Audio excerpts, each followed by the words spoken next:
欢迎大家来到羊兄 Kopitiam， 就让我来带大家一起去聊时事吧。Hello， 大家好，欢迎大家回到羊兄专访。哇，这期呢，羊兄非常的有幸啊，能够跟新加坡的朋友呢来谈一谈关于新加坡马来人的生活哦，还有他们的状态啊等等之类的。今天呢，大家我相信对新加坡的马来同胞呢有非常多好奇的问题想要问他们了。这次呢，羊兄呢就来跟我们的 Rashid 朋友 Hello， 嗨。来谈一谈关于他在新加坡的生活啊、就业机会啊，还有未来展望啊，当然还有一些比较我们时常想问新加坡马来同胞的问题啦。这一期呢，我们也会来问一下 Rashid 好不好？好 ，Hello Rashid，Thank you for accepting the interview. And you know that people have a lot of questions about Singaporean Malay. What they have been up to, what are they doing, and some of the perceptions about Singaporean Malay lah. But let's just start with something more relaxing first. So could you tell us what are you up to recently? So up until about maybe 2 months ago, I was training as a probationary air traffic control officer. Oh, okay. But unfortunately, I didn't make the final assessment. Okay. So right now, I'm looking for something else. Alright. My intention is still to remain in the aviation industry. And yesterday, just so happens that I attended an interview. Oh, okay. To hopefully, if it turns out well, you might see me become a pilot in the future. Wow, that sounds like an impressive job, man. A very great prospect. But could you tell us, is this kind of job career prospect quite normal for Singapore Malay to assume? Well, okay. You're asking about the pilot aspect, right? Oh, yes, or this kind of jobs. Okay. From the aviation perspective, I would say it's not so common. I mean, back during my attachments days, you still see several Malays, but majority still remains the incumbent race here in Singapore, which is the Chinese. Right. Yeah, that's not to say that there aren't any Malays at all. I see. Right. So could you tell us what kind of jobs that usually Singaporean Malays do in Singapore? Okay, so this might come off as a typical stereotype or assumption, but I think there is still some truth in this. Okay. If you were to ask me what the most common industry that people of my race work as here in Singapore, I would say the industry would be food and beverage. Okay, food and beverage, okay. Maybe more of those blue collar type jobs. Blue collar type Right. jobs. Right. So it means that it's quite a diverse range of job, to be honest. Right. Right. Yeah. So could you tell us more, maybe you tell us more about your education, since doing a lot of this kind of jobs maybe requires a degree education. Could you tell us about your upbringing in your family, when you were growing up in Singapore, what school do you attend and how do you find yourself in the school? So I attended for kindergarten. I was in a more of a they call it madrasa, I would say. Madrasa, but okay, that's only up madrasa. to kindergarten. Okay. But for primary schools and up to secondary school, I attended neighborhood schools. Okay. After that, I went to a local junior college, and then I attended a local university here. Right. Right. Oh, you attended a local university. Right. So when you were growing up studying in your neighborhood school or your university here as well, how do you find yourself as a minority? Studying in such environment. I would say my experience is more unique in the sense that Being a minority. yes, being a minority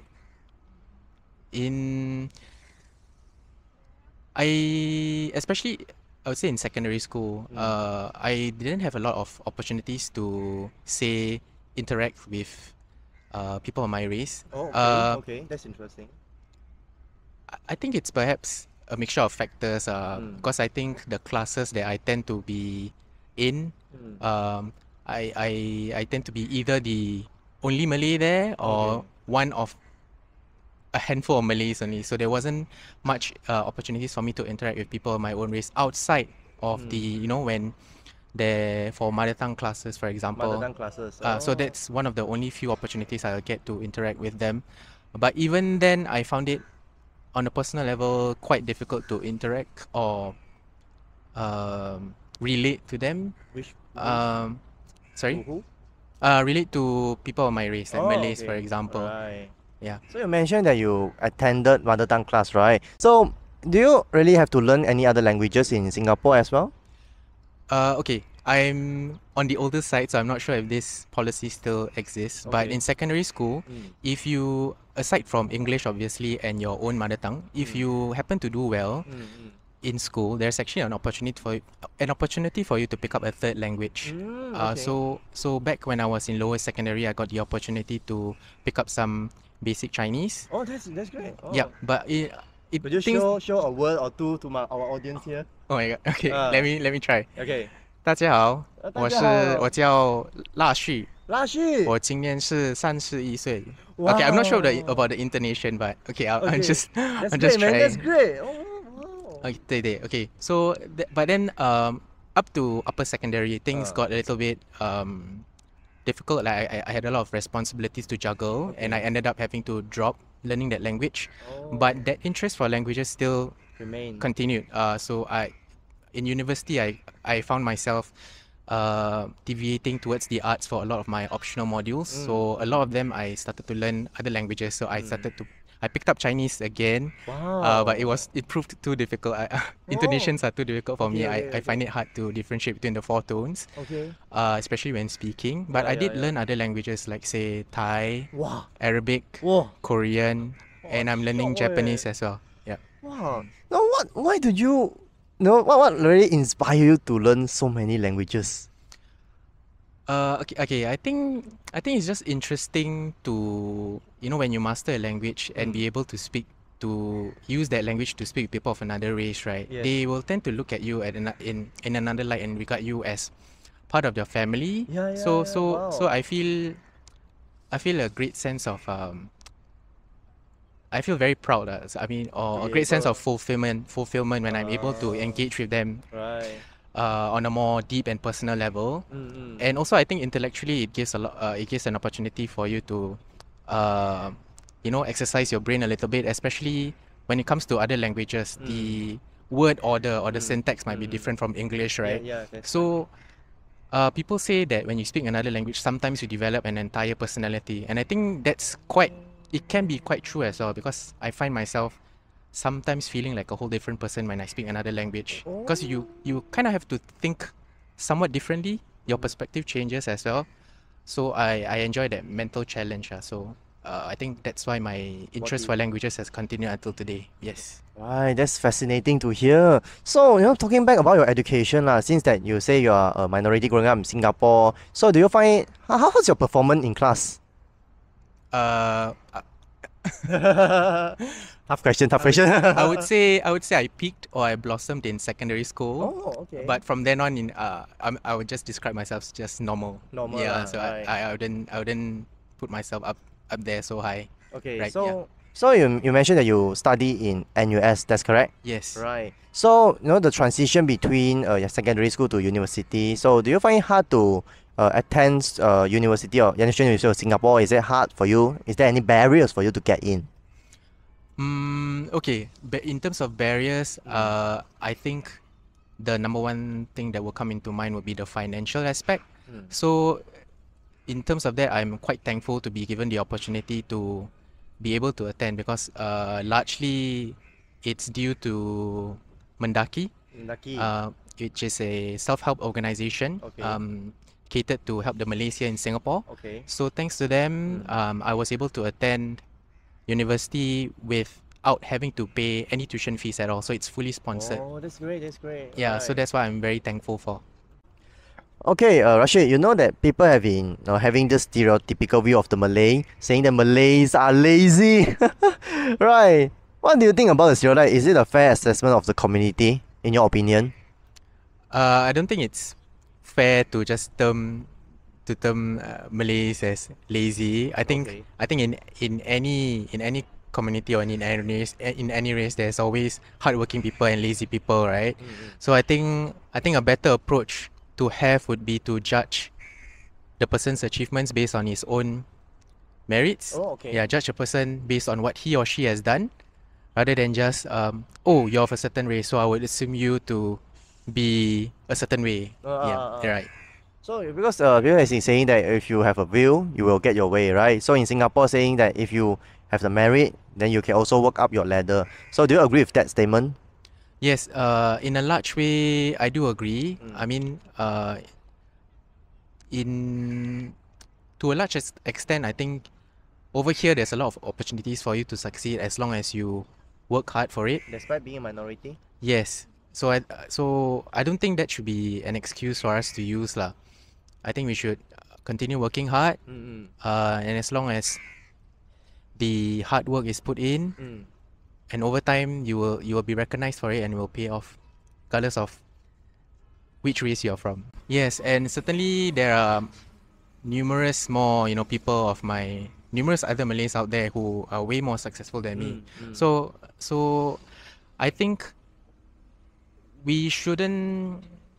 The way I see it is, if you see someone from another race, someone from your own race who may be more successful than you, I think rather than being jealous of them or doing something, trying to do something to put them down or diminish their success, or to maybe do something to try and jeopardize their position, right? I think it's only good that you be happy for them, because their success also represents your success as a community, correct? Okay. So I think there is still this negative attitude of Malays to tend to be more jealous of other Malays instead of trying to be happy for them. So I think that's something we can still work on. Right. So talking about your community as well lah. So in Singapore, you know that in this multiracial countries, do you find it hard to go to mosques to pray? No, not at all. Okay. I mean, there's plenty of mosques all around here. Okay. And even if there isn't one nearby, while it may not be as commonly found as in Malaysia, for example, some places do offer prayer rooms, or otherwise you can just find a quiet corner for yourself and you can just pray anywhere as long as it's clean and away from other people. But I would like to offer a personal anecdote, for example. It was, I think there was once where I was praying at the base of an escalator. It was near a parking lot. So there were some passers-by who were just walking past and saw me and my sister praying. And when we ended our prayer, right, a security guard came walking up to us and saying that, and told us, "Oh, I'm sorry, but you cannot pray here." So I was like, I was a bit shocked by that, because I didn't think that we were in anybody's way. We were in the corner, So I just brought it up to her lah. But I understand that she was trying to do her job, so I didn't kick up much of a fuss. But it was still an interesting experience to see that maybe perhaps it's not really a common sight yet here for people to understand what's going on. So maybe perhaps they feel uncomfortable seeing religion practiced in such an overt manner, because I think religion here is seen more as a personal thing. Right. Yeah. So here comes the part I think people might be curious about, is that in Malaysia politics right now, we just had our state elections, and people saying that the party from the north, they are trying to implement some rules and regulations to interfere, allowing religion to interfere with politics lah. So how do you see this, like in terms of like mixing religion with politics? What's your perspective on this? Okay, while I am not knowledgeable enough to be able to comment on the implementation of such things in Malaysia, my view is that similar to how the Singapore democracy currently runs it, I think it might be better for religion and politics to be kept separate. Yeah, because we live in a multiracial, multi-religious society, right? So I think we need to be sensitive to the needs and concerns of all the races in Singapore.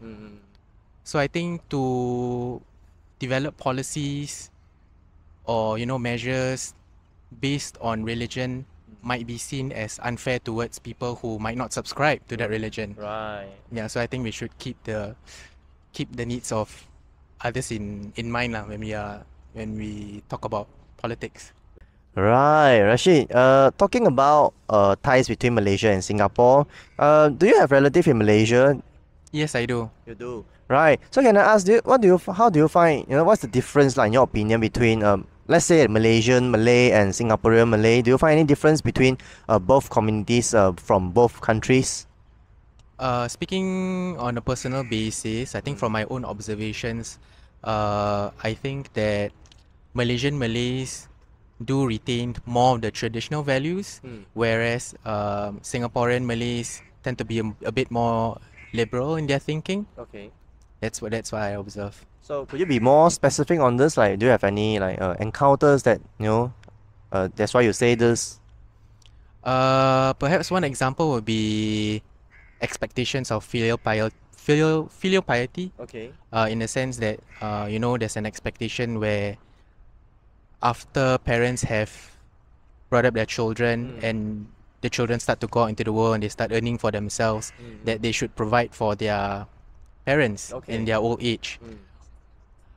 Although perhaps that view may not be as strongly held here, in the sense that perhaps there's still an expectation on the parents' side for them to still receive some sort of support. Right. But perhaps amongst the children or the children, the Singaporeans here, right, they might feel that they wanna be more independent, that their parents should not have to depend on them for their retirement, or see them as a retirement fund. They wanna use their own money, right, to try and explore their own interests, to find themselves. Yeah.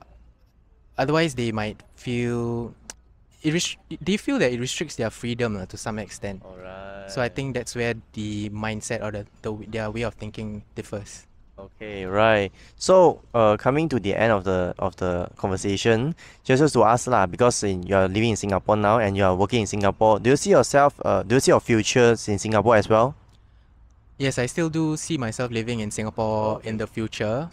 Not migrating.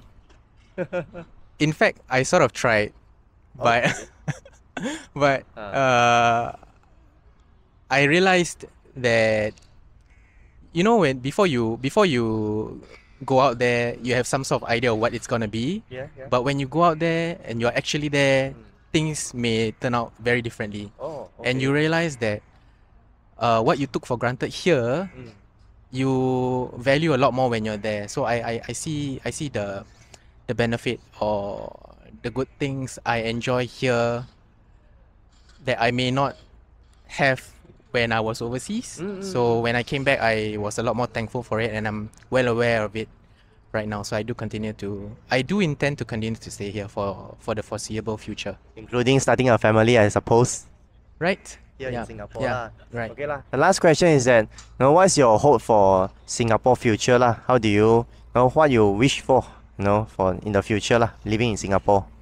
I wish for, I'd say, a more united Singapore, in the sense that I hope that we can perhaps focus less on the compartmentalization of races and just see ourselves as Singaporeans.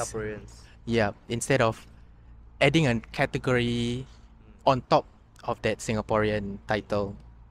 It can still be there, but I think the emphasis should be less So on that.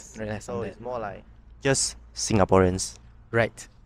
Alright, thank you so much for your time, Rashid. It's a pleasure, and thanks for accepting our interview.